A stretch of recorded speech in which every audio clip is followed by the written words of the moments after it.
হযরত মাওলানা মোহাম্মদ বাজিদ মাহমুদ। তৃতীয় বক্তা বক্তব্য দিয়ে ফেলছেন। প্রধান বক্তা যিনি, তিনি এখন আসেন, জাহাঙ্গীর আলম ভাই, বদরগঞ্জ থেকে, উনি একজন প্রসিদ্ধ আলেম। উপস্থিত আমাদের ইন্তেজামিয়া কমিটির সম্মানিত সদস্যবৃন্দ, বিশেষ অতিথিবৃন্দ, দ্বিতীয় মেহমান আমার সামনে উপস্থিত অত্র এলাকার ধর্মপ্রাণ মুসলমান ভাইরা, পর্দার আড়ালে যে মা বোনেরা শুনছেন, সকলকে জানাচ্ছি সালাম, আসসালামু আলাইকুম রহমতুল্লাহ। আসলে এটা মাদ্রাসার উদ্যোগে তাফসীরুল কোরআন মাহফিল। এখন আমাদের এখানে আমরা যারা মাহফিল শুনতে আসছি, এখানে অন্য কোনো ধর্মের মানুষ আসে না। এখানে আমরা সবাই মুসলমান, এবং আমাদের জন্য মাদ্রাসা নির্মাণ কতটা জরুরি এই বিষয়ে দুই একটি কথা বলে আমার বক্তব্য শেষ করব। আসলে আমাদের দেশটা 90% মুসলমানের দেশ, এই বাংলাদেশ। এই বাংলাদেশে ইসলাম কায়েমের জন্য, দ্বীনকে আরো সঠিক রাস্তায় প্রবাহিত করার জন্য মাদ্রাসা, দ্বীনি প্রতিষ্ঠান মাদ্রাসা এটা করা অত্যন্ত জরুরি। এটা মুসলমানদের একটা ঈমানি দায়িত্ব। আর দুঃখজনক হলো সত্য যে এই মাদ্রাসাগুলো যে পরিচালনা হয়, এই পরিচালনা করার ক্ষেত্রে সরকারের পক্ষ থেকে কোনো ধরনের সহযোগিতা তেমন লক্ষণীয় নয়।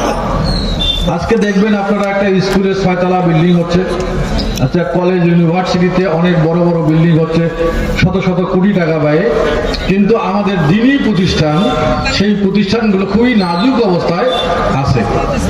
এই প্রতিষ্ঠানগুলো চলছে শুধু আপনাদের দানে, আপনাদের মুষ্টির চাল, আপনাদের মাসিক অনুদান, এগুলো দিয়েই কোনোভাবেই এই দ্বীনি প্রতিষ্ঠানগুলো চলছে।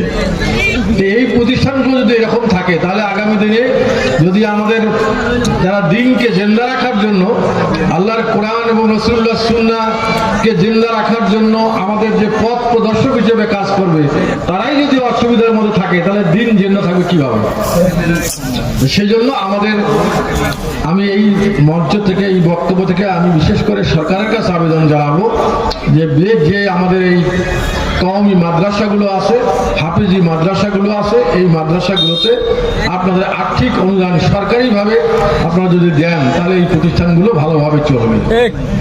আমি এখানে অনেকের আজকে কথা বলেন আমরা মুসলমান, কিন্তু আমাদের মধ্যে মুসলমানিত্ব খুব কতটুকু আছে আমরা নিজে বিবেচনা করি। আজকে মুসলমানদের যারা এমন এমন মুসলমান নামকা ওয়াস্তের মুসলমানরা আছে, তারা নাস্তিকের চাইতে অদম হয়ে গেছে।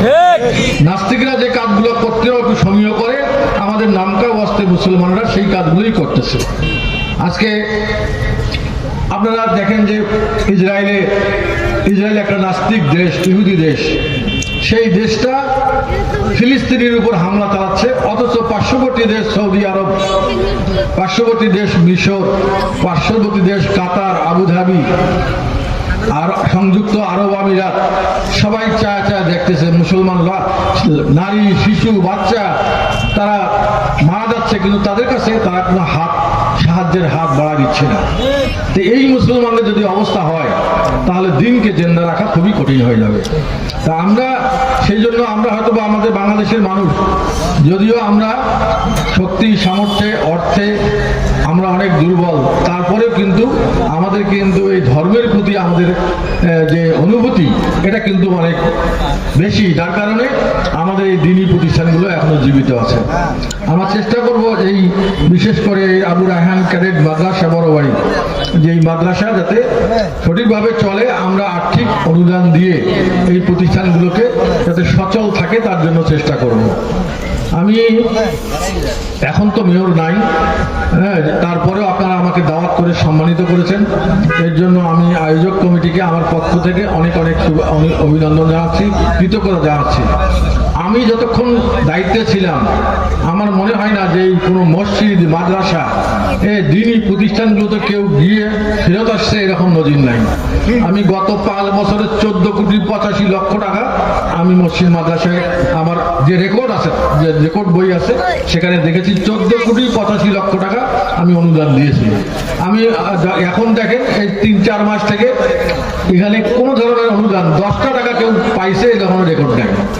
তা আমার কথা হলো যে শুধু রাস্তায় নির্মাণ করলাম, ব্রিজ নির্মাণ করলাম, এটাকে উন্নয়ন বলা যাবে না যতক্ষণ পর্যন্ত আমার দিনী প্রতিষ্ঠানগুলো ভিত্তির মধ্যে দাঁড়ায় নাই।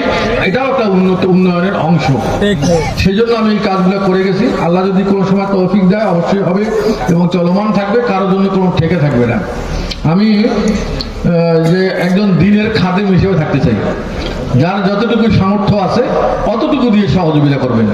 আপনাকে দেউলিয়া হয়ে গিয়ে আপনাকে সহযোগিতা করতে হবে না। তার কারণ আপনার কাছে আমার কাছে কত টাকা আছে, আমার কতটুকু সম্পদ আছে, অন্য কেউ না জানলে আল্লাহ রাব্বুল আলামিন ঠিকই জানে।